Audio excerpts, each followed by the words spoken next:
अहिल्यानगरचे जिल्हाधिकारी डॉक्टर पंकज आशिया यांनी जिल्ह्यातील सर्व नगर परिषदांमध्ये देयकांवरील नगराध्यक्षांच्या स्वाक्षरीची अट रद्द करण्याचे आदेश दिल्यानंतर कोपरगाव नगरपालिकेच्या राजकारणात मोठी खळबळ उडाली आहे। या पार्श्वभूमीवर राष्ट्रवादी काँग्रेस काळे गटाच्या नगरसेवकांनी पत्रकार परिषद घेत आनंद व्यक्त केला। जिल्हाधिकाऱ्यांनी जारी केलेल्या आदेशानुसार महाराष्ट्र नगर परिषद अधिनियम 1965 मधील 2018च्या सुधारणेनुसार नगराध्यक्षांचे वित्तीय व कार्यकारी प्रशासनावरील नियंत्रणाचे अधिकार वगळण्यात आले आहेत। तसेच देयक व धनादेशांवर नगराध्यक्षांच्या स्वाक्षरीची अट रद्द करण्यात आल्याचे आदेशात स्पष्ट करण्यात आले आहे। शासन राजपत्र दिनांक 31 मार्च 2018 नुसार या सुधारणा लागू करण्यात आल्या असल्याचेही नमूद करण्यात आले आहे। तसेच आदेशानुसार नगराध्यक्षांचे पालिकेच्या वित्तीय व कार्यकारी प्रशासनावरील अधिकार वगळण्यात आले असून मुख्य अधिकाऱ्यांनी शासन नियमांचे काटेकोर पालन करावे असे निर्देश देण्यात आले आहेत। आदेशाची प्रत जिल्ह्यातील सर्व मुख्य अधिकाऱ्यांना पाठवण्यात आली। या निर्णयानंतर राष्ट्रवादी काँग्रेस काळे गटाच्या नगरसेवकांनी मुख्य अधिकाऱ्यांची भेट घेत आदेशाची तात्काळ अंमलबजावणी करण्याची मागणी केली। गेल्या काही महिन्यांपासून विविध विकास कामे रखडल्याचा आरोप करत आता विकास कामांना गती मिळत असा विश्वास काळे गटाकडून व्यक्त करण्यात आला आहे। दरम्यान श्रीरामपूर नगर परिषदेतील एका तक्रारीच्या पार्श्वभूमीवर हा आदेश जारी करण्यात आला असून जिल्हाधिकाऱ्यांनी शासन नियमांचे काटेकोर पालन करण्याचे निर्देश सर्व मुख्य अधिकाऱ्यांना दिले आहेत। काल आम्हाला एक माहिती मिळाली की एक पत्र नगर परिषद प्राप्त झालेलं आहे की नगराध्यक्ष सहीचा अधिकार रद्द करण्याबाबत आदेश कलेक्टर साहेबांनी दिलेला आहे। ती माहिती मिळाली असता आम्ही आज नगरपालिकेमध्ये सर्व नगरसेवक गेलो। सीओ साहेबांना त्याची विचारणा केली की साहेब असं काही पत्र आपल्याला प्राप्त झालेलं आहे का। तर सीओ साहेबांनी त्याला दुजोरा दिला आणि सीओ साहेबांनी सांगितलं की हो असं पत्र आपल्याला प्राप्त झालेलं आहे। तर सदरील पत्र मध्ये उल्लेख असा आहे की महाराष्ट्र शासन राजपत्र असाधारण भाग 4 दिनांक 31 मार्च 2018 नुसार महाराष्ट्र नगर परिषद नगरपंचायती व औद्योगिक नगरी अधिनियम 1965 चे कलम 58/1 ब नगरपरिषद वित्तीय व कार्यकारी प्रशासनावर लक्ष ठेवील हे अध्यक्षांचे कार्य वगळण्यात आले आहे। तसेच या अधिनियमाच्या कलम 77/1/अ नुसार अध्यक्षांच्या नियंत्रणास, निदेशास व पर्यवेक्षणास अधीन राहून मुख्य अधिकारी यांनी कामकाज करणे हे शब्द वगळण्यात आले आहेत। उपरोक्त सुधारणामुळे नगराध्यक्ष यांचे नगर परिषद व मुख्य अधिकारी यांच्यावरील वित्तीय व कार्यकारी नियंत्रण संपुष्टात आले आहे।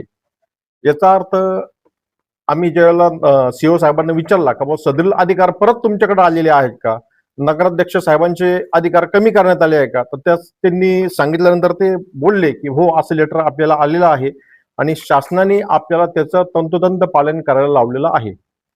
तर असं समजल्यानंतर एका अर्थाने आम्ही असं म्हणू की आमचे जे विकास काम जे थांबलेले होते आमच्या प्रभागामधले म्हणा किंवा सर्व पालिकेतील प्रभागात जे कामं थांबलेले होते त्या कामास आता सुरुवात होईल याचा एक विशेष आनंद आम्हाला होतो आहे। आम्ही शेवटी विरोधी पार्टीमध्ये आहोत। सत्ताधारींच्या जे नगराध्यक्ष लोकनियुक्त नगराध्यक्ष होते त्यांचेही काही नगरसेवक आम्हाला खासगीतून बोलतात किंवा आमचे पण कामं काही होत नाही। याचा अर्थ असा होतो गेले 4-5 महिन्यांपासून सदरील नगरपालिकेचे सर्वचे सर्व कामं रखडलेले आहेत। या अनुषंगाने सीओ साहेबांना आम्ही जे पाठपुरावा करतो 25-25 लेटर आमचे नगरपालिकेमध्ये पडले आहे आमच्या कामासंदर्भातले, त्याला आता कुठेतरी सुरुवात होईल आणि नगरपालिकेच्या चांगल्या कामाची सुरुवात उद्यापासून किंवा आजपासूनच म्हणा आजपासून चालू होईल यात तिळ मात्र शंका नाही। आणि दुसरी गोष्ट आमदार साहेबांनी जे 4,32,00,000 रुपये जे मंजूर केलेले आहे, जो निधी प्राप्त करून दिलेले आहे त्याचे प्रमाण ओपन झालेले आहे आणि त्याचे आता लवकरात लवकर कामं मार्गी लागतील अशी अपेक्षा करतो। आणि सीओ साहेबांनी लवकरात लवकर जसे आपले पहिले कामं चालू होते त्या पद्धतीने सगळे कामं लवकरात लवकर मार्गीकृत करावे।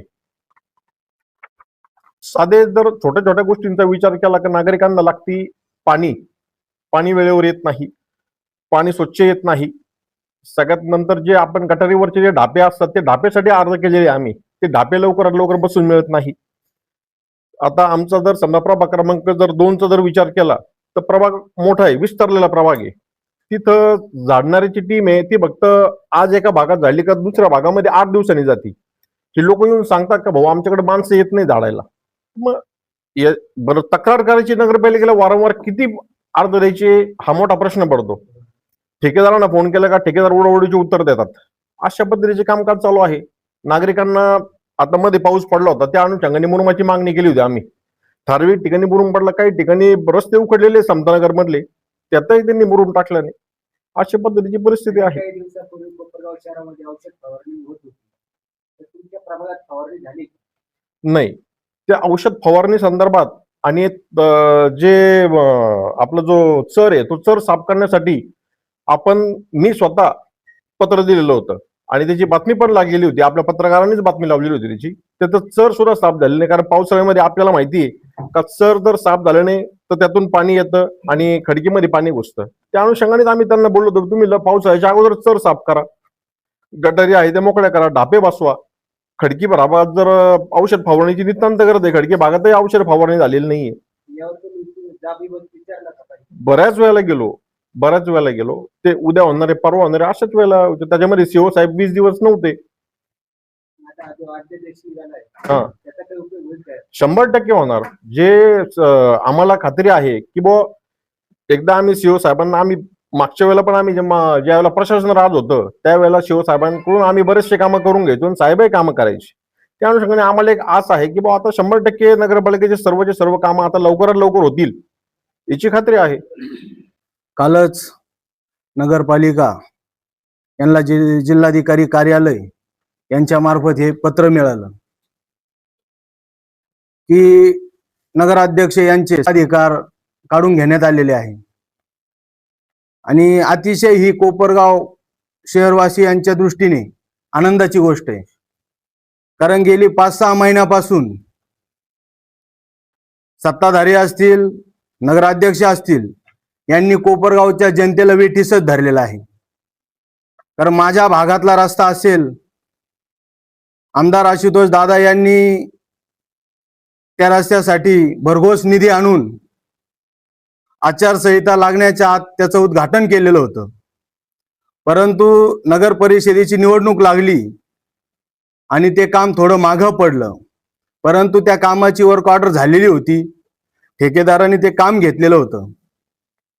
असं असताना इलेक्शन झाल्याच्या नंतर आम्ही सीओ साहेबांना एक पत्र दिलं की त्या कामाचं लवकरात लवकर काम चालू व्हावं, कारण तिथे कन्याशाळा आहे, छोटे छोटे मुलं जा ये करत असतात आणि पावसाळ्यामध्ये नागरिकांचे हाल होतातच, परंतु ज्या शाळेत मुलं जातात त्यांचे देखील हाल होत असतात.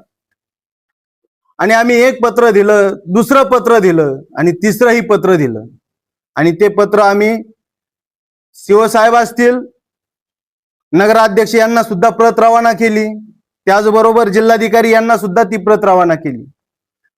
परंतु त्याची दखल आजपर्यंत घेतलेली नाही. जर जनतेला वेठीस धरत असेल तर असे सत्ताधारी काय कामाचे? इलेक्शन झालं, राजकारण संपलं, या जनतेचं तुम्ही लोकनियुक्त नगराध्यक्ष म्हणून मिरवत आहात. हे काम जनतेचे पटापट झाले पाहिजे होते, परंतु तुम्ही जनतेला वेठीस धरलं म्हणूनच हा निर्णय आलेला आहे असं मी मानतो.